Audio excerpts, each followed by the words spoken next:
જય માતાજી મિત્રો, સ્વાગત છે તમારું અમારી વીએસ સરકાર ચેનલમાં।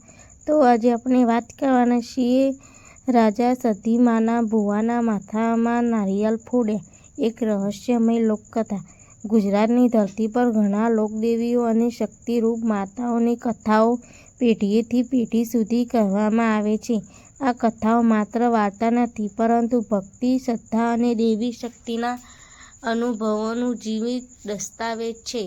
એવી જ એક પ્રાચીન અને રહસ્યમય કથા છે સધીમાની। લોકો કહે છે કે સધીમા પોતાના ભક્તોની લાજ રાખે છે અને અન્યાય સામે ક્યારેય ચૂપ નથી રહેતી। આ કથા છે એક ગામ, એક નિષ્કપટ ભક્ત ભુવા અને એક અહંકારથી ભરેલા રાજાની। એક એવી ઘટના જે પછી સમગ્ર પ્રદેશમાં માતાની મહિમા વધુ પ્રસિદ્ધ થઈ ગઈ। શાંતિ ભરેલું ગામ। ઘણા સદી પહેલાં ઉત્તર ગુજરાતના મેદાનોમાં એક નાનું ગામ હતું। ગામનું નામ હતું સુરાજપુર। ગામ ખૂબ જ શાંત અને કુદરતી સૌંદર્યથી ભરેલું હતું। ચારે બાજુ લીલા ખેતરો, વચ્ચે કાચા રસ્તા, પીપળા અને વડલાના વૃક્ષો અને સાંજે મંદિરમાં વાગતા ઘંટના અવાજ। ગામના બહાર એવું જૂનું મંદિર હતું, સધીમાનું ધામ।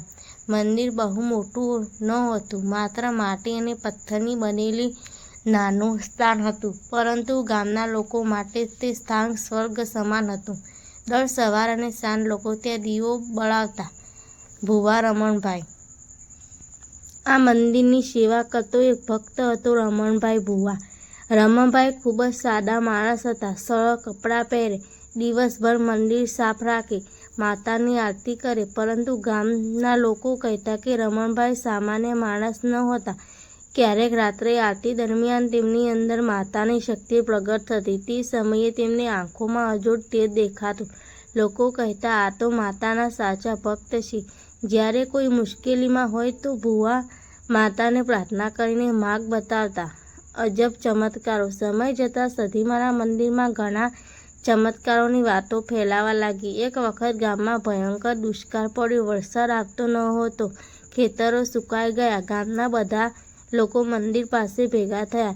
રમણભાઈએ માતાને પ્રાર્થના કરી। એ રાત્રે ભુવામાં માતા આવી અને કહ્યું, કાલે સવારથી વરસાદ પડશે। અને આશ્ચર્ય! બીજા દિવસે આકાશમાં કાળા વાદળો આવ્યા અને ભારે વરસાદ પડ્યો। આ ઘટના પછી સધીમાની મહિમા ચારે બાજુ પ્રસિદ્ધ થઈ। રાજાનો દરબાર। સુરાજપુરથી થોડા અંતરે એક મોટું રાજ્ય હતું। ત્યાં રાજા ખૂબ જ શક્તિશાળી હતો, પરંતુ રાજામાં એક મોટી ખામી હતી, અહંકાર। એક દિવસ રાજાના દરબારમાં કેટલાક વેપારીઓ આવ્યા।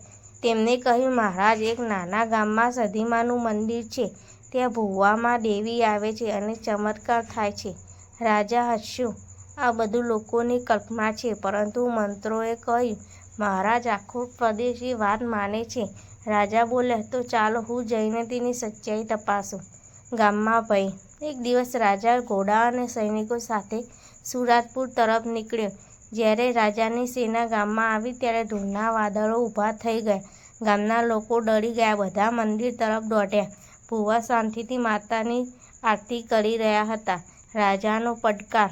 રાજા મંદિર સામે ઊભો રહ્યો અને ગર્વથી બોલ્યો, કોણ છે અહીં ભુવો? રમણભાઈ આગળ આવ્યા। હું। રાજાએ કહ્યું, મને સાંભળ્યું છે કે તારા અંદરથી દેવી આવે છે। ભુવા શાંતિથી બોલ્યા, આ બધું માતાની કૃપા છે। રાજા હસ્યો, જો તારા અંદરથી સાચી દેવી છે તો હું તેની પરીક્ષા લઉં? ગામની વિનંતી। રાજાએ સૈનિકોને કહ્યું, એક નારિયેળ લાવો। આ સાંભળીને ગામના લોકો ગભરાઈ ગયા। એક વૃદ્ધ ભક્ત આગળ આવ્યા, મહારાજ, માતાની પરીક્ષા ન લો। પરંતુ રાજાએ કોઈની વાત ન સાંભળી। ભુવાની પ્રાર્થના। રમણભાઈએ આંખો બંધ કરી, માં, આજે મારી લાજ તમારી હાથમાં છે।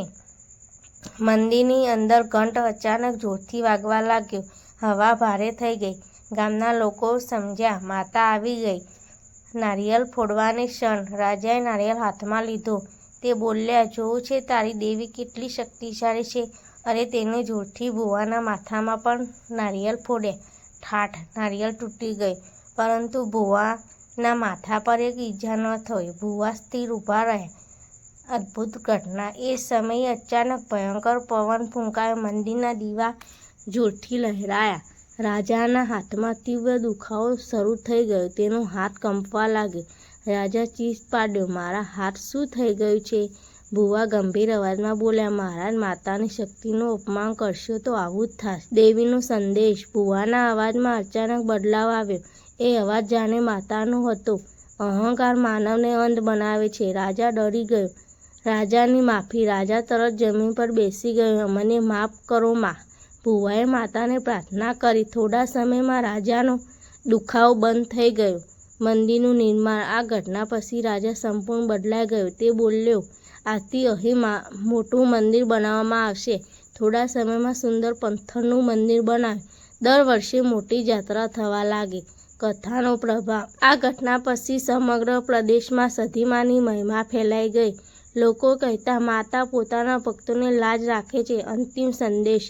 આ કથા આજે પણ આપણને શીખવે છે કે અહંકાર માણસને અંધ બનાવે છે. ભક્તિ માણસને શક્તિ આપે છે. દેવ શક્તિ પર વિશ્વાસ રાખવો જોઈએ. અને તેથી લોકો આજે પણ કહે છે, જય સધીમાં. જય માતાજી મિત્રો. અમારો વિડીયો ગમ્યો હોય તો વિડીયોને લાઇક, શેર અને ચેનલને સબસ્ક્રાઈબ કરવાનું ભૂલતા નહીં.